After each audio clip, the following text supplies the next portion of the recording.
हाँ जी बच्चों, तो आज का हमारा टॉपिक है हीटिंग इफेक्ट्स ऑफ करंट। जैसे कि हमें पता है कि जब भी किसी कंडक्टर के अंदर से करंट मेंटेन होता है, इलेक्ट्रॉन्स मूव करते हैं, फ्लो करते हैं from one point two another, तो वो रास्ते में जो पॉजिटिव आयन कर्नल्स होते हैं कंडक्टर के अंदर, उनके साथ कोलिजन्स करते हैं। ये जो छोटे छोटे ब्लू वाले इलेक्ट्रॉन्स हैं, ये सारे इलेक्ट्रॉन्स इनके साथ टकराते हैं ना, ऐसे फ्लो में है, इधर जा रहे हैं, इधर जा रहा है, ये वाला इधर जा रहा है। इसी को करंट बोलते हैं ना। इनकी जो वेलोसिटी होती है, ड्रिफ्ट वेलोसिटी होती है, उससे ये मूव करते हैं। And during their motion they collide with the positive ion kernels. इनके साथ ये टकराते हैं। तो जब ये उनके साथ कोलिजन्स करते हैं, तो उस केस में ये अपनी काइनेटिक एनर्जी उनको ट्रांसफर करते हैं, दूसरे जो पॉजिटिव आयन कोर्स हैं उनको ट्रांसफर करते हैं। और कुछ पार्ट ऑफ एनर्जी जो होता है उसमें से वो हीट की फॉर्म में लॉस हो जाता है ना, हीट की फॉर्म में डिसिपेट हो जाती है एनर्जी। तो उस वजह से जो कंडक्टर है उसका टेम्परेचर धीरे धीरे टाइम के साथ इंक्रीज होना स्टार्ट हो जाता है। जब भी हम इसमें से करंट पास करवाएंगे, करंट के पास करवाने से इसका टेम्परेचर जो है वो इंक्रीज होता है, कंडक्टर का टेम्परेचर। तो this is actually the thermal effect of current. अब इस कंडक्टर की कुछ ना कुछ रेजिस्टेंस है और इसमें से करंट आई फ्लो कर रहा है, तो हमें ये देखना है कि इस केस में कितनी हीट एनर्जी यहां पर डिसिपेट होगी। सबसे पहले हम बात करेंगे बैटरी की, क्योंकि जो बैटरी है वही पोटेंशियल डिफरेंस मेंटेन करती है। तो सबसे पहले बैटरी की बात करते हैं। जब भी हम किसी बैटरी को सर्किट में लगाते हैं तो जो बैटरी है वो भी एनर्जी सप्लाई करती है, और अगर आप बैटरी को चार्ज करो तो बैटरी एनर्जी अब्सॉर्ब करती है। ध्यान से सुनो, दो केसेस हैं। एक तो है कि जब बैटरी की चार्जिंग हो रही है, तब आपने बाहर से बैटरी को पोटेंशियल डिफरेंस दिया हुआ है, तो उस केस में बैटरी जो है वो एनर्जी को अब्सॉर्ब करेगी। एनर्जी जो है वो बैटरी अब्सॉर्ब करेगी, तो energy is absorbed bye battery. ये किस केस में होगा? जब आप बैटरी को चार्ज कर रहे हो। ये वाली सिचुएशंस भी हमारे सामने आएंगी। दूसरी सिचुएशन वो है जो एक कॉमन सिचुएशन है, वो है discharging of battery. Discharging of battery के दौरान क्या होता है? एनर्जी सप्लाई होती है। Energy is supplied by the battery.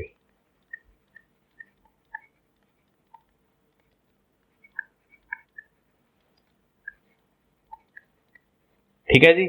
तो एनर्जी एक केस में अब्सॉर्ब होती है, दूसरे केस में सप्लाई होती है।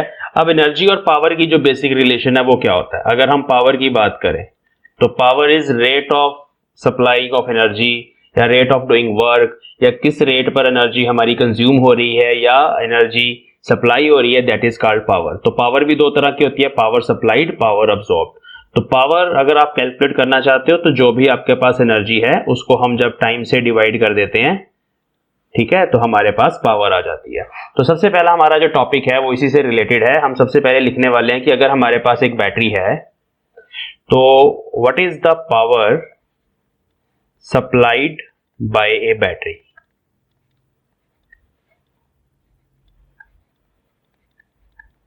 ठीक है, ये हमारा सबसे पहला टॉपिक है कि बैटरी कितनी पावर सप्लाई करती है। तो let us suppose this is EMF of battery. ठीक है, और ये हमारी बैटरी है। एक इसका पॉजिटिव टर्मिनल, एक इसका नेगेटिव टर्मिनल, और इसकी जो ईएमएफ है वो एक्साई है। ये सिंबल जो है इसको एक्साई बोलते हैं। Now let us suppose this is point A and this is point B. ठीक है बच्चों, और ये जो बैटरी है मैंने इसको माना आइडियल बैटरी। अभी हम आइडियल बैटरी की बात करेंगे। आइडियल बैटरी वो होती है जिसकी इंटरनल रेजिस्टेंस जीरो हो। हमने इसकी इंटरनल रेजिस्टेंस नहीं मानी, सिंपली मैंने इसकी ईएमएफ बताई आपको कि इसकी ईएमएफ एक्साई है। तो बच्चों इसके दोनों टर्मिनल्स के अक्रॉस जो पोटेंशियल डिफरेंस होता है V A minus V B, V A बड़ा होगा, वी बी छोटा होगा, क्योंकि पॉजिटिव टर्मिनल है ए की साइड, नेगेटिव है उधर। तो V A minus V B जो होता है पोटेंशियल डिफरेंस, वो इसी ईएमएफ के बराबर होता है। तो this is the potential difference across the two terminals of the battery. Now let us suppose कि इस बैटरी ने क्यू चार्ज भेजा किसी सर्किट में, और कितने टाइम के लिए भेजा? For time T. तो स्मॉल टाइम टी के लिए क्यू चार्ज सप्लाई किया। तो if Q is supplied, Q is charge supplied by battery,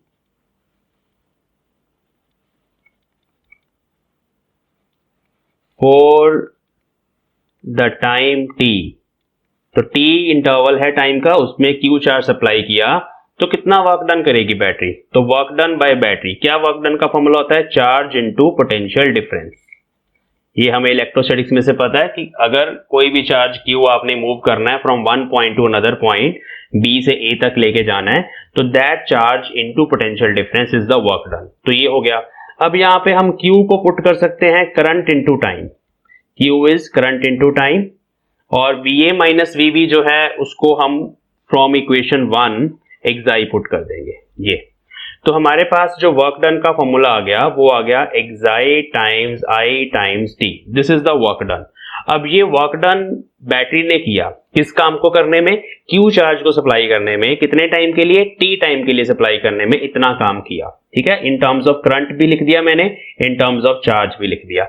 अब बच्चों अगर आपने पावर सप्लाइड लिखनी है तो पावर इज, जैसे मैंने अभी बात करी, power is rate of doing work या एनर्जी अपॉन टाइम। तो मेरे पास वर्क है, यहाँ पे वर्क कॉरेस्पॉन्ड्स टू एनर्जी, तो यहां पर आ गया xi times I times t divide by T.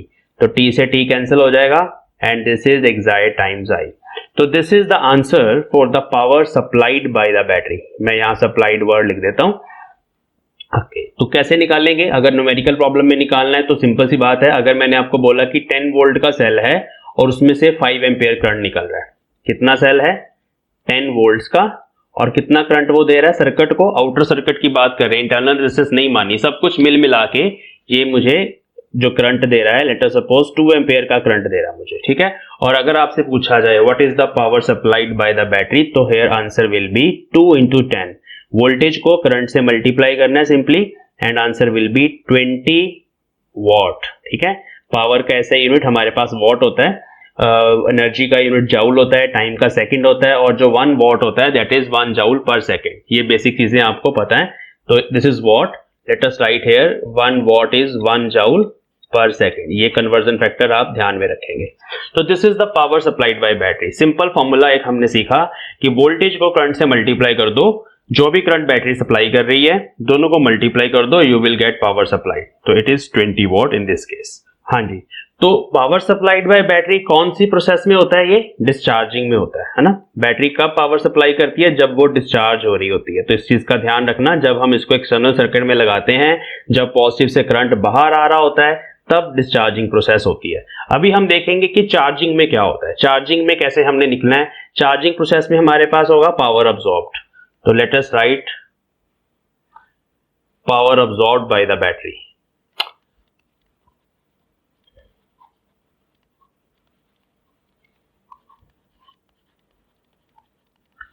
Okay, ये कब होगा?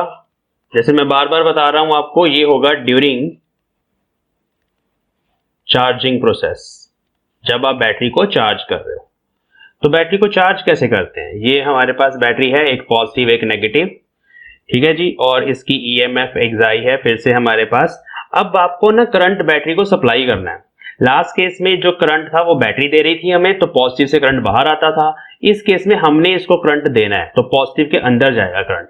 जब भी ये डायग्राम या किसी भी सर्किट में ये हिस्सा आपको नजर आ जाए, तो उसका मतलब है कि ये जो करंट आई है, ये करंट इस बैटरी को चार्ज कर रहा है। समझ गए मेरी बात? तो इस केस में इतना ध्यान रखेंगे। तो पहले हम लिख देते हैं कि ड्यूरिंग चार्जिंग प्रोसेस क्या होता है, the current I is supplied to the battery। ये बहुत इंपॉर्टेंट है कि इसमें हम करंट देते हैं बैटरी को, बाहर से देते हैं, किसी भी तरीके से दें। यहां एक बड़ा सेल लगा दें, उस बड़े सेल का पोटेंशियल डिफरेंस ज्यादा होगा, इसका छोटा होगा, तो उधर से हाई पोटेंशियल से लो पोटेंशियल की तरफ करंट फ्लो करेगा। तो किसी भी तरीके से हम इसको करंट देंगे। तो इसको पहचानेंगे कैसे? I will enter the positive terminal of the battery। ये ध्यान रखना, ठीक है। तो ये इसको पहचानने का तरीका है कि यहां बैटरी की चार्जिंग हो रही है। बाकी फॉर्मूला सेम है हमारे पास। तो पावर अब्सॉर्ब्ड का फॉर्मूला हमारे पास फिर से वही आएगा। देखो इसमें भी हम आई करंट दे रहे हैं, ठीक है। और अगर लेटर सपोज हमने टी टाइम के लिए आई करंट दिया, तो हमने जो इसको एनर्जी दी, वो एनर्जी जो है बच्चे, उसको हम ऐसे लिख सकते हैं I टाइम्स टी टाइम्स एक्साई, ठीक है। तो बस वहीं से फॉर्मूला सेम एक्साई टाइम आई, लेकिन इस केस में हमारे पास जो करंट है वो हम बैटरी को बाहर से दे रहे हैं, इस चीज का ध्यान रखना, ठीक है। This is power absorbed. अगर पावर अब्सॉर्ब्ड की आपने डेफिनेशन लिखनी है तो हम इसको ऐसे भी बोल सकते हैं, it is energy consumed by battery per unit time. ये पर यूनिट टाइम बहुत इंपॉर्टेंट है क्योंकि energy upon time is power, तो we will write energy consumed by battery per unit time during charging process, during charging process, ठीक है। तो this is power absorbed by the battery. ये दोनों फॉर्मूले अच्छे से ध्यान में रखेंगे। अगर आपके पास कोई कॉम्प्लिकेटेड सर्किट आएगा, उस सर्किट में लेटर सपोज करंट आई जा रहा है किसी सेल के अंदर, 5 वोल्ट का सेल है और 2 एम्पियर करंट उसके अंदर जा रहा है पॉजिटिव टर्मिनल से, और आपसे क्वेश्चन में पूछा गया कि what is the power absorbed bye battery, तो आप क्या करोगे, उस वोल्टेज को, जो भी उस सेल की वोल्टेज है उसको इस करंट से मल्टीप्लाई करेंगे, सिंपली वोल्टेज इनटू करंट करेंगे and we will get power absorbed. इसका यूनिट भी जो है बच्चे वो वॉट होगा, और again 1 watt is 1 joule per second, ये ध्यान रखना, ठीक है। चलिए, तो ये दो चीजें होगी, बैटरी के बारे में बात हो गई। अभी हम बात करने वाले हैं रेजिस्टेंस के केस में क्या होता है कि जब हम किसी रेजिस्टेंस में से करंट आई को पास करवाते हैं तो उस केस में जो है हीट एनर्जी डिसिपेटेड होती है वो कैसे लिखनी है। अभी हम हीट एनर्जी लिखेंगे पहले और फिर वहां से पावर पे आ जाएंगे, पहले हम एनर्जी की बात करेंगे। तो हीट एनर्जी डिसिपेटेड इन ए रेजिस्टेंस, ठीक है जी। तो एक रेजिस्टेंस है हमारे पास, उस रेजिस्टेंस में कितनी हीट एनर्जी डिसिपेट होगी ये हमने फाइंड करना है। तो let us consider we have a resistance R, ठीक है, ओके। अब इस आर की जगह बच्चे कुछ भी हो सकता है, एक हीटर हो सकता है, मोटर हो सकती है, या कोई और डिवाइस हो सकता है। मोटर होगी तो मैकेनिकल एनर्जी भी बनेगी, हीटर होगा तो सिर्फ हीट एनर्जी बनेगी। तो इस तरह से ये कोई अप्लायंस है जिसकी रेजिस्टेंस आर है। हमने क्या किया, हमने इसको करंट आई दिया, ये आई करंट इसके अंदर जा रहा है, कैसे जा रहा है, एक बैटरी लगाई थी यहाँ पे, उस बैटरी का पोटेंशियल डिफरेंस V था और उस बैटरी ने इस रेजिस्टेंस को आई करंट सप्लाई किया, तो आई करंट इसके अंदर से जा रहा है, ठीक है। इतनी बात हमें समझ आ गई। अब यहां पर जो चार्ज है, ठीक है, let us suppose here we have terminal A and here we have terminal B, ठीक है। तो let charge Q is moved by the battery, ठीक है। Q चार्ज को हम मूव कर रहे हैं, पॉजिटिव चार्ज मैंने माना है, पॉजिटिव चार्ज Q को हम मूव कर रहे हैं, बैटरी मूव कर रही है basically, from point A to B, from point A to B means resistance में से चार्ज को हम मूव कर रहे हैं, ठीक है, ओके। तो साथ में टाइम भी है, इन टाइम स्मॉल t। तो यहां पर जो चार्ज का फॉर्मूला आएगा that will be current into time. तो let us write the work done by battery, किसके लिए, टू कैरी द चार्ज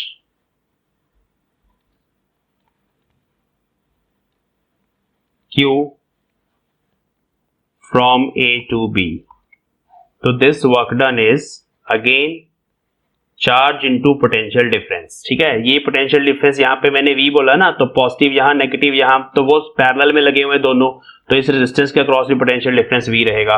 और हमने Q चार्ज को यहाँ से लेके यहाँ तक लेके जाना है, तो चार्ज इंटू पोटेंशियल डिफरेंस जो भी इन दोनों पॉइंट्स में रहेगा वो हमारे पास वर्क डन रहेगा, और ये जाउल में आएगा, ठीक है। वर्क डन है ना, तो जाउल्स में आएगा। मैं यहाँ ब्रैकेट में लिख देता हूँ ताकि आपको यूनिट से पता चले कि हम कौन सी क्वांटिटी लिख रहे हैं, ओके। अब हम फिर से यहाँ पर Q को I टाइम्स T पुट कर सकते हैं, तो I times T into V, ये वर्क डन होगा, ठीक है। This is work done. ध्यान से सुनो, ये जो वर्क डन है ये बैटरी ने किया है। इस वर्क डन से जो एनर्जी जनरेट करी है बैटरी ने, वो एनर्जी यहाँ पर रिकवर होगी फ्रॉम दिस अप्लायंस, किस फॉर्म में रिकवर होगी या कन्वर्ट होगी, हीट की फॉर्म में कन्वर्ट हो सकती है ड्यू टू कोलिजन्स। अगर ये हीटर है तो हीट की फॉर्म में कन्वर्ट हो जाएगी। अगर ये मोटर है तो यही जो बैटरी काम कर रही है ना, I into T into V, यही जो वर्क डन है वो किसमें कन्वर्ट होगा, mechanical energy plus heat energy. क्योंकि मोटर के केस में वाइंडिंग्स भी हैं, वहां पर वायर्स भी हैं, दोनों एनर्जीज वहां जनरेट होंगी। अगर हीटर है तो सिर्फ और सिर्फ हीट एनर्जी, मोटर है तो मैकेनिकल एनर्जी में भी कुछ जाएगा वर्क। तो ये एक्चुअल में वर्क है जो बैटरी ने किया, ठीक है।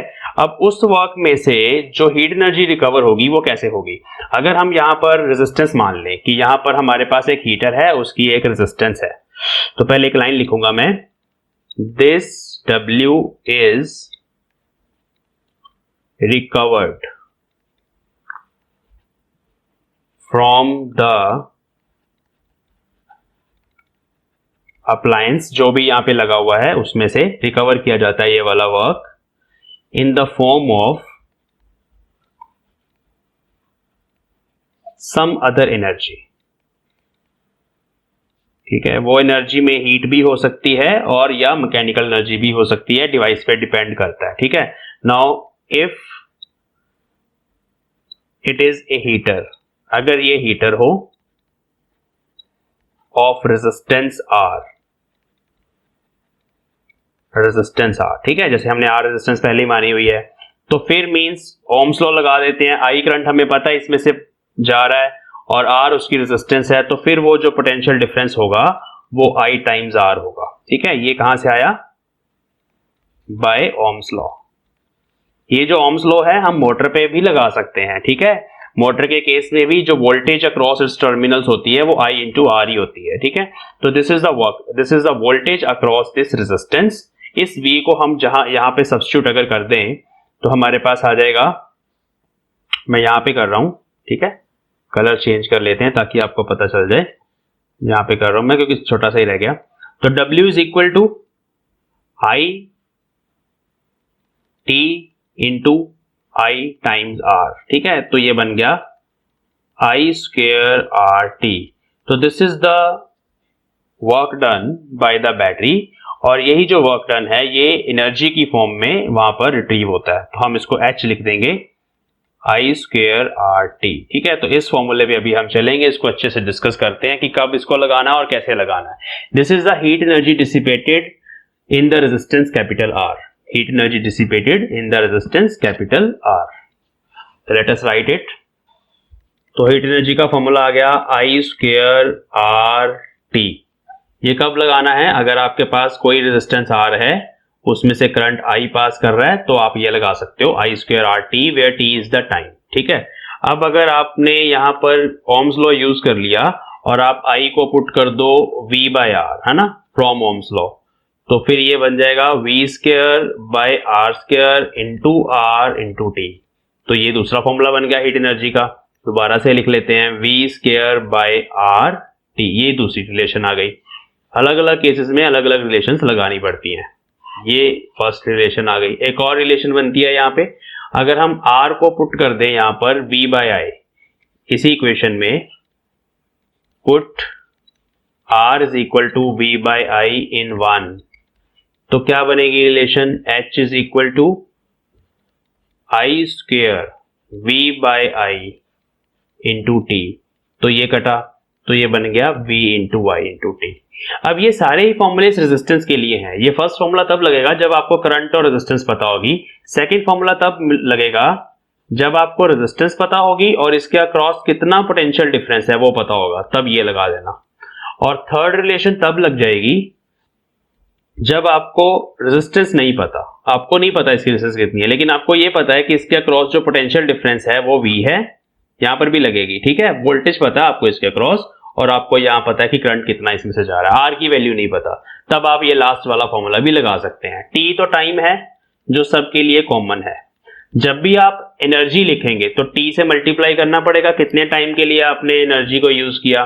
लेकिन जब आप पावर लिखेंगे तो सर हर केस में पावर का फॉर्मूला क्या बनेगा, थर्मल पावर मैं लिख रहा हूं इसको, क्योंकि हीट एनर्जी के कॉरस्पॉन्डिंग जो पावर होती है दैट इज पावर डिसिपेटेड, और इसको थर्मल पावर बोलते हैं। तो थर्मल पावर के ये सारे फॉर्मूले हैं, I स्क्वायर R भी है, V स्क्वायर बाय R भी है, और V टाइम्स I भी है। ये सब एक रेजिस्टेंस के लिए है। अभी यहाँ बैटरी की बात नहीं हो रही, बैटरी निकल गई पीछे। यहाँ क्या बात हो रही है कि अगर आपको एक रेजिस्टेंस पता है 10 ओम 5 ओम कुछ भी पता है, और आपको पता है कि उसमें से करंट जो है वो इतना जा रहा है, लेट अस सपोज ये 10 ओम की रेजिस्टेंस है, और आपने करंट कैलकुलेट कर लिया किसी तरीके से, सर्किट को सॉल्व किया, करंट कैलकुलेट कर लिया, तो इस केस में अब एनर्जी अब्सॉर्ब, एनर्जी कंज्यूम्ड होगा, हीट एनर्जी जनरेटेड होगा, एनर्जी डिसिपेटेड होगा, और वो कितना होगा, आई स्क्वायर टाइम्स आर। ठीक है, तो यहां पर अगर हम पावर एनर्जी लिखें तो एनर्जी कैसे लिखेंगे, I square means 100 into R means 10 into time, जितने टाइम के लिए भी ये करंट इसमें से फ्लो कर रहा है, ये एनर्जी है, इसको एच से भी लिख सकते हैं।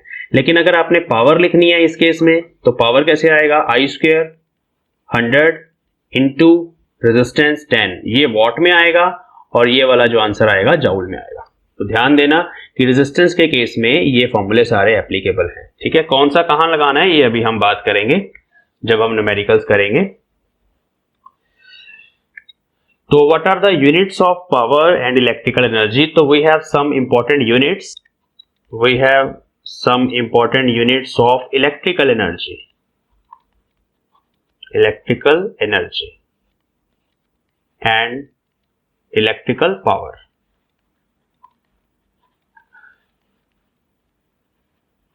ठीक है, तो पहले हम एनर्जी की बात करते हैं, एच से जिसको डिनोट कर रहे हैं हम। एनर्जी का जो सबसे पहला यूनिट है वो आपको पता है जाउल होता है, 1 जाउल। लेकिन ये प्रैक्टिकल नहीं है, ये ऐसा यूनिट तो है but it is not practical. Day to day life में जो हम यूनिट यूज करेंगे एनर्जी का वो होगा 1 किलोवाट आवर। ठीक है, 1 किलोवाट आवर। अब इसको कैलकुलेट करते हैं, 1 किलोवाट आवर कितने जाउल के बराबर होता है। 1 kilo means 10⁻³ watt into R. अब आर को सेकंड्स में कन्वर्ट करना पड़ेगा क्योंकि हम एसआई के साथ रिलेशन देखना चाहते हैं। तो 1 घंटे में कितने सेकंड्स होते हैं, 3600 सेकंड्स। तो जब आप इसको सॉल्व करोगे तो 3.6 इंटू 10⁻⁶ और वॉट सेकंड आ जाएगा आपके पास। तो ये जो वॉट सेकंड है ये जाउल ही है, तो ये बना 3.6 10⁻⁶ जाउल। तो 1 किलोवाट आवर इतने जाउल के बराबर होता है। ये वाला जो यूनिट है ना, this is called commercial unit.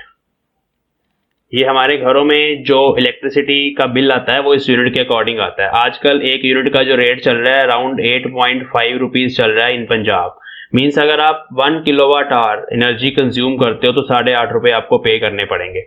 अब इसका मतलब क्या है, लेट अस सपोज आप अपने घर में एयर कंडीशनर चला रहे हो और वो 1 टन का है, 1 टन वाला वैसे छोटा होता है, तो इसकी जो यूनिट कंजम्पशन होती है ना, इसकी जो पावर होती है that is 1 kilowatt approximately. 1 kilowatt का मतलब है कि 1 घंटे के लिए चलाओगे, अगर आप इसको 1 घंटे के लिए चलाओगे तो ये 1 यूनिट कंज्यूम करेगा। अब 1 यूनिट कंज्यूम करने का मतलब है 8.5 रुपए आपका बिल आ जाएगा अगर आप 1 घंटे के लिए चलाओगे इस एसी को। तो ये कमर्शियल यूनिट है। जितने भी हम कैलकुलेशंस करते हैं इलेक्ट्रिसिटी के बिल की वो जाउल्स में नहीं करते, हम इसमें करते हैं, इसका ध्यान रखना। चलिए, तो थर्मल पावर भी पता चल गया और वो भी पता चल गया। अब हम थर्मल पावर को और थोड़ा इलेबोरेट करते हैं कि थर्मल पावर कैसे कैलकुलेट करनी है। थर्मल पावर क्या होती है, वही जो हीट एनर्जी जनरेट हो रही है पर यूनिट टाइम। तो let us define thermal power of A resistance. इस रेजिस्टेंस की जगह कोई भी डिवाइस हो सकता है, उसकी रेजिस्टेंस आर है। ठीक है, तो let us define it, heat energy generated by a resistance per unit time is called P thermal। ठीक है, दिस इज थर्मल पावर और इसका फॉर्मूला जो हमने अभी लिखा है थोड़ी देर पहले that is I square R. तो अभी इसी फॉर्मूले को थोड़ा इलेबोरेट करेंगे, इसको कहां कहां कैसे कैसे यूज कर सकते हैं। तो दिस इज थर्मल पावर। अगर आपने हीट एनर्जी लिखना है तो वो बन जाएगा I square R times T. ठीक है, where T is the time for which this power has been consumed. ठीक है, तो ये फॉर्मूला। लेकिन यहां पर 2 केसेस हैं। केस 1 है कि आई कैन बी कांस्टेंट, जो करंट है वो कांस्टेंट करंट है, और इसका दूसरा नाम होता है स्टेडी करंट। अच्छा, स्टेडी करंट कब होता है, जब हम डीसी सोर्स यूज करते हैं। डीसी सोर्स मतलब डायरेक्ट करंट। डायरेक्ट करंट कैसा होता है? डायरेक्ट करंट में ना करंट का जो मैग्नीट्यूड होता है वो टाइम के साथ वेरी नहीं करता। ऐसे स्ट्रेट लाइन ग्राफ बनेगा पैरेलल टू टाइम एक्सिस। अगर सर्किट में 5 एम्पेयर करंट है तो उसमें हमेशा 5 एम्पेयर करंट ही रहेगा जब तक आपने उसको ऑन किया हुआ है। तो कांस्टेंट करंट के केस में जब आपने हीट एनर्जी को कैलकुलेट करना है कि कितनी हीट एनर्जी टोटल जनरेट हुई है हमारी, तो आपने सिंपली क्या करना है, वो कांस्टेंट ही है I square into R into time. जितने टाइम के लिए भी आप उसको यूज करोगे आप हीट एनर्जी वहां से कैलकुलेट कर सकते हैं अगर ये करंट कांस्टेंट है। बट अगर करंट कांस्टेंट नहीं है, केस 2, अगर करंट एक टाइम का फंक्शन है, एग्जांपल लेते हैं यहां पे एक एग्जाम्पल के तौर पे लेट अस बोला गया कि current through a circuit is changing like this 3t + 2 ampere. ठीक है, ये करंट का फंक्शन है अभी, मतलब 1 सेकंड पे करंट है 5 एम्पेयर, 2 सेकंड पे करंट है 7 एम्पेयर, 7 नहीं 2 इंटू 8 एम्पेयर। तो इस तरह से करंट टाइम के साथ चेंज हो रहा है। जब इस तरह का कोई मैथमेटिकल फंक्शन होगा करंट का, तब आपने हीट एनर्जी कैसे कैलकुलेट करनी है मैं जस्ट बता दूं आपको, एक क्वेश्चन भी करेंगे इसमें। तब आपने यहां पर स्मॉल टाइम इंटरवल लेना है dt, है ना। हम ऐसे ही करते हैं ना कि छोटा टाइम इंटरवल ले लो dt, उस dt के लिए स्मॉल हीट एनर्जी लिख लो आई स्क्वायर आर dt। वो इतना छोटा टाइम इंटरवल होता है कि उसमें करंट कांस्टेंट है। इतना स्मॉल टाइम इंटरवल ले लो कि उसमें करंट कांस्टेंट हो और उतने छोटे टाइम इंटरवल में ये स्मॉल हीट जनरेट हुई है, तो जो टोटल हीट जनरेट होती है वो इसकी इंटीग्रेशन हो जाती है। ये फॉर्मूला होता है। ठीक है, तो ये फॉर्मूला आपको लगाना पड़ेगा, आई का स्क्वायर करना पड़ेगा, इस फंक्शन का स्क्वायर करना पड़ेगा, इनटू रेजिस्टेंस, वही रेजिस्टेंस में से करंट पास कर रहा है, इनटू dt, और इसको आपने इंटीग्रेट करना है फ्रॉम 0 टू t, जो भी टाइम है आपका टोटल, जितने टाइम के लिए भी करंट हमने वहां से पास करवाया। तो ये जो दूसरा वाला फॉर्मूला है ये बहुत इंपॉर्टेंट है। ये तब यूज में आएगा जब करंट स्टेडी करंट नहीं होगा, वेरिएबल करंट होगा। और जब हम ऑल्टरनेटिंग करंट का चैप्टर करेंगे, unit number 5, unit number 4, chapter number उसका दूसरा चैप्टर है ऑल्टरनेटिंग करंट, तब ये फॉर्मूला हमारे बहुत काम आएगा, वहां जाके हम इसको करेंगे। अभी एक न्यूमेरिकल करते हैं इस फॉर्मूले के ऊपर बेस्ड। तो हमारे पास एक क्वेश्चन है जिसमें ये लिखा गया है कि एक current passing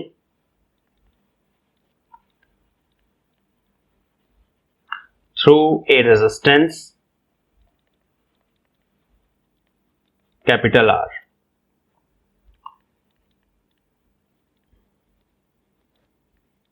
decreases uniformly to 0 in time capital T। तो कैपिटल T टाइम में 0 हो गया। The total charge Q passes through resistance in this time,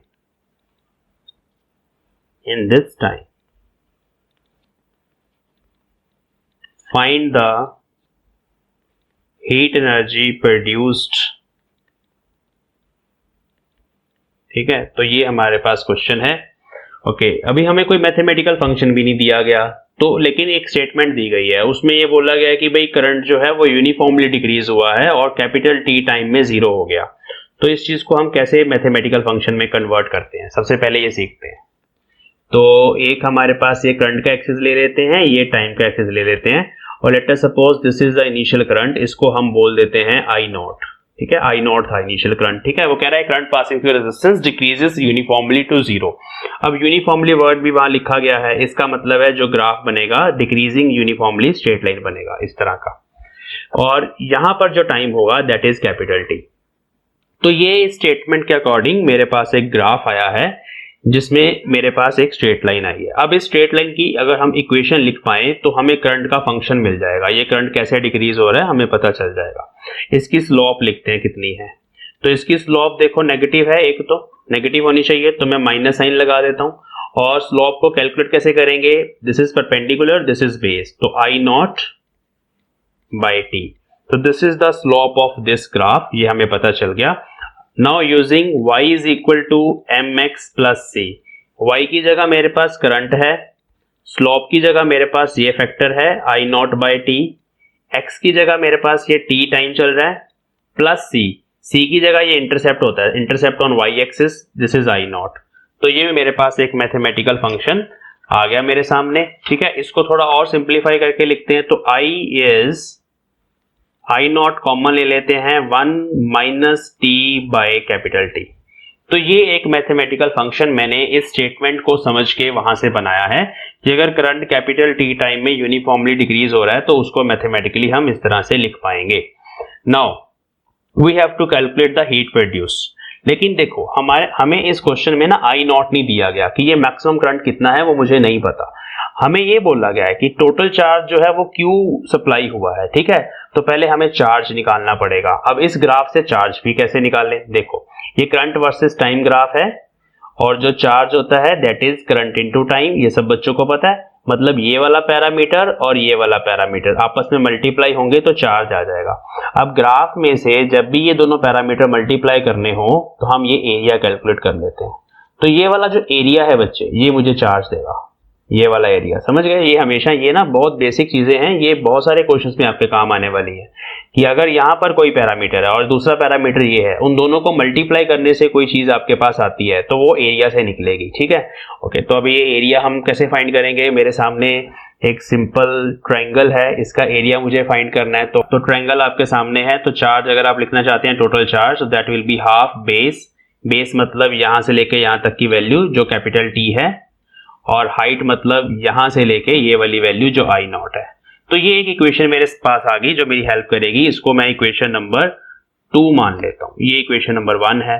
अब इसमें से अगर मैं आई नॉट निकाल लूं तो वो बनेगा 2q by capital T I naught, और ये आई नॉट मुझे यहां पुट करना है। तो करंट आ जाएगा 2q by T 1 minus T by capital T, ठीक है। तो this is current which depends upon small T.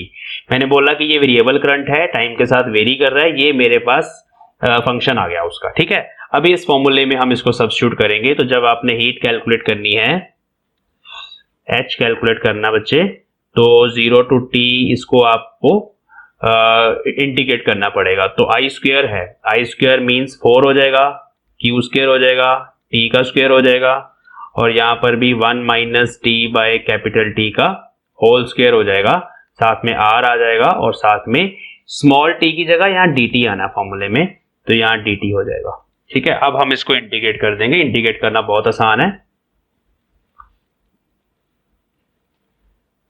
देखिए, तो यहां से जो कांस्टेंट्स हैं ये सारे, देखो ये सारे कांस्टेंट्स हैं। इंटीग्रेशन के अंदर ये स्क्वायर भी खोलेंगे, a square plus b square minus 2ab, ये बना मेरे पास फॉर्मूला, और इसको हम with respect to time integrate करेंगे। तो यहां आ जाते हैं, ये मेरे पास आ गया 4q square r by T square. First term की इंटीग्रेशन 1 की इंटीग्रेशन सॉल्व कर देते हैं, अभी लिमिट्स पुट कर देंगे, that will B small t, उसकी लिमिट्स होंगी 0 टू t। सेकेंड टर्म की जो इंटीग्रेशन है उसमें 1 बाय कैपिटल टी स्क्वायर बाहर आएगा, और ये स्मॉल टी स्क्वायर की इंटीग्रेशन होगी टी क्यूब बाय 3, और यहां भी लिमिट्स 0 टू टी लिखेंगे। और लास्ट जो टर्म है उसमें माइनस 2 बाय टी बाहर आ जाएगा, और इसकी इंटीग्रेशन होगी टी स्क्वायर बाय 2, और इसकी भी लिमिट्स होंगी 0 टू कैपिटल टी। और ये सारा कुछ, ये जितना भी टोटल एक्सप्रेशन है ये सारा ऐसे ब्रैकेट में रहेगा। ओके, तो ये बन गया 4q square r square by T square, bracket में आया कैपिटल T, यहाँ t क्यूब है, नीचे t स्क्वायर है, तो सिंपली t ही बचेगा, t बाय 3। जीरो वाली टर्म तो वैसे जीरो हो जाएगी। यहाँ -2, यहाँ t स्क्वायर है, नीचे t है, तो सिंपली t बचा, डिवाइडेड बाय ये 2 भी है नीचे, वो मैं लिख देता हूँ यहाँ पे, 2 से 2 कैंसिल हो जाएगा, और ये t से t कैंसिल हो जाएगा। और जब आप इसको सॉल्व करके लिखेंगे, ये वाला t इस t से कैंसिल हो जाएगा, तो answer will be 4 by 3 q square r, ये r स्क्वायर नहीं है sorry, q square r by t। तो this is the answer to this problem. इसमें जो टोटल हीट एनर्जी जनरेट हुई है रेजिस्टेंस R में, जब टोटल चार्ज Q सप्लाई किया टोटल टाइम कैपिटल T के लिए, तो वो हीट एनर्जी इसके बराबर है आंसर। ठीक है, तो ये क्वेश्चन इस फॉर्मूले की एप्लीकेशन था। दूसरा वाला तो बहुत आसान है, वैसे तो आपने 10th में भी बहुत सारे क्वेश्चन किए हुए हैं। चलिए नाउ वी विल लर्न कि अगर हमारे पास एक सर्किट है, एक सर्किट में बहुत सारे सेल्स या रेजिस्टेंसेस लगी हुई हैं, तो उस केस में आपने पावर कंज्यूम्ड, पावर सप्लाई कैसे फाइंड करना है, ये अभी हम सीखेंगे। तो let us right power consumed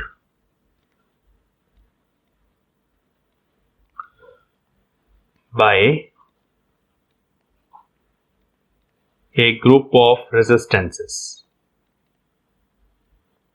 ये कोई डेरिवेशन नहीं है, कुछ नहीं है, सिंपली एक कॉन्सेप्ट है। ठीक है, तो लेट अस सपोज आपके पास कुछ इस तरह से एक आर्बिट्रेरी सा सर्किट है, ऐसे कुछ सर्किट है हमारे पास लाइक दिस, और यहां पर हमने एक बैटरी लगाई हुई है लाइक दिस। ठीक है, और आप देखना चाहते हो कि इस केस में हर किसी रेजिस्टेंस की जो पावर कंज्यूम्ड है वो कितनी है, या हीट एनर्जी डिसिपेटेड या पावर डिसिपेटेड वो कितनी है हर किसी रेजिस्टेंस की। और इसके साथ साथ आप देखना चाहते हैं कि अगर ओवरऑल सर्किट की जो पावर कंज्यूम्ड है या हीट एनर्जी पर यूनिट टाइम डिसिपेटेड है वो कैसे कैलकुलेट करेंगे। तो बच्चे सिंपल सा कॉन्सेप्ट है, अगर आपने रेजिस्टेंसेस के केस में थर्मल पावर कैलकुलेट करनी है तो आप ये फॉर्मूला यूज कर सकते हैं, I square R equivalent, where this I is the current supplied by the battery to this circuit, है ना। ये जो मिक्स ग्रुपिंग है यहाँ पे, इसको मैं यहाँ पर ऐसे मान लेता हूं, ये सारे की जो रेजिस्टेंस आएगी इस पार्ट की, इसके अंदर कुछ भी हो सकता है, किसी भी तरह का कोई भी सर्किट हो, उसकी जो भी आर इक्विवेलेंट आ जाएगी, उस आर इक्विवेलेंट को आप यहाँ यूज कर लो। आई करंट बैटरी ने यहाँ पे भेजा है पूरे सर्किट को, इस फॉर्मूले को लगा दो तो आपके पास thermal power, total thermal power आपके पास आ जाएगी। एक ये फॉर्मूला यूज हो सकता है।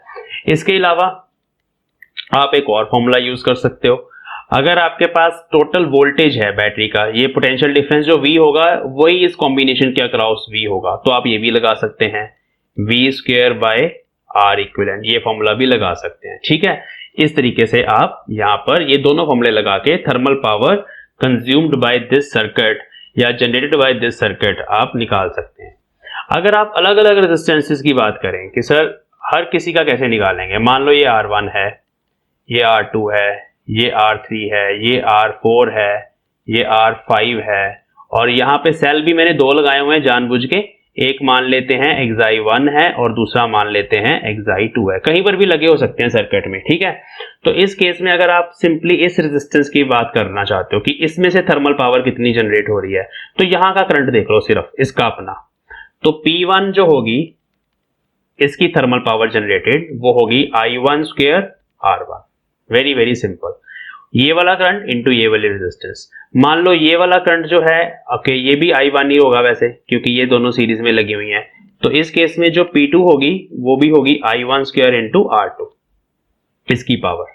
ओके, यहां मान लेते हैं I2 करंट है इस रेजिस्टेंस में से, और ये I2 इधर भी चला जाएगा क्योंकि ये दोनों सीरीज में लगी हुई हैं, तो जो R4 है, ये R4 है, उसके कॉरस्पॉन्डिंग P4 इज I2 का स्क्वायर टाइम्स R4, और जो P3 है मींस इसकी पावर थर्मल पावर जनरेटेड वो होगा I2 का स्क्वायर इंटू R3। यहां पे फिर से जो करंट आ गया मेरे पास, दोनों करंट आपस में ऐड होके वापस आई आ गया, तो अगर आप P5 लिखना चाहते हो लास्ट वाली रेजिस्टेंस की, वो आएगा I स्क्वायर टाइम्स R5। तो हर किसी इंडिविजुअल रेजिस्टेंस का करंट पता होना चाहिए, उस करंट का स्क्वायर करो और सेम रेजिस्टेंस से मल्टीप्लाई करो, उसकी पावर आपके पास आ जाएगी। और एक अच्छी बात यह है कि इन सब पावर्स को अगर हम ऐड कर दें, समेशन PI कर दें, इन सब को अगर हम ऐड कर दें तो वो इसके बराबर आ जाएगी, टोटल थर्मल पावर कंज्यूम जो है वो इसके बराबर आ जाएगा। ठीक है, सेल की बात करते हैं। सेल यहां पर जो है वो डिस्चार्ज हो रहा है क्योंकि ये सर्किट को करंट सप्लाई कर रहे हैं दोनों सेल, और दोनों डिस्चार्ज हो रहे हैं, दोनों जो पावर करेंगे, पावर को सप्लाई करेंगे, पावर अब्सॉर्ब नहीं करेंगे, तो इस केस में पावर सप्लाइड होगा, पावर सप्लाइड बाय सेल्स। अगर आप वो देखना चाहते हैं तो इस सेल की जो पावर सप्लाइड है, मैं सेल के लिए लिख रहा हूं पहले की, तो करंट उसमें से कितना आ रहा है, आई करंट बाहर आ रहा है ना, तो Xi1 टाइम्स I, और दूसरे की अगर आपने लिखनी है इसकी फॉर सेल 2, तो दैट इज एक्साई 2 टाइम्स आई। तो सेल के लिए आपने ये फॉर्मूला लगाना है बच्चों, वोल्टेज इनटू करंट, पावर निकालने के लिए। लेकिन रेजिस्टेंस के केस में आप ये वाला फॉर्मूला लगा सकते हो अगर आपको करंट्स पता है। और अगर आपको वोल्टेजेस पता है, वोल्टेज अक्रॉस ईच रेजिस्टेंस, मैं उसकी बात कर रहा हूं, टोटल वोल्टेज नहीं, हर किसी की अपनी अपनी वोल्टेज पता है अगर आपको, तो ये फॉर्मूला भी लगा के आप थर्मल पावर कैलकुलेट कर सकते हैं।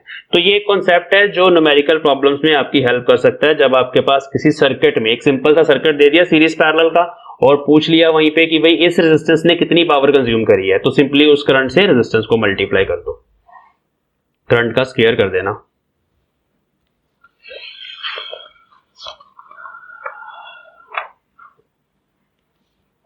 एक छोटा सा क्वेश्चन लास्ट आज का रह गया, फिर हम कल करेंगे power rating. So let's do one example based upon this power consumed by various resistances in a circuit। ये हमारे पास एक सर्किट है, 10 ओम रेजिस्टेंस, 10 वोल्ट बैटरी,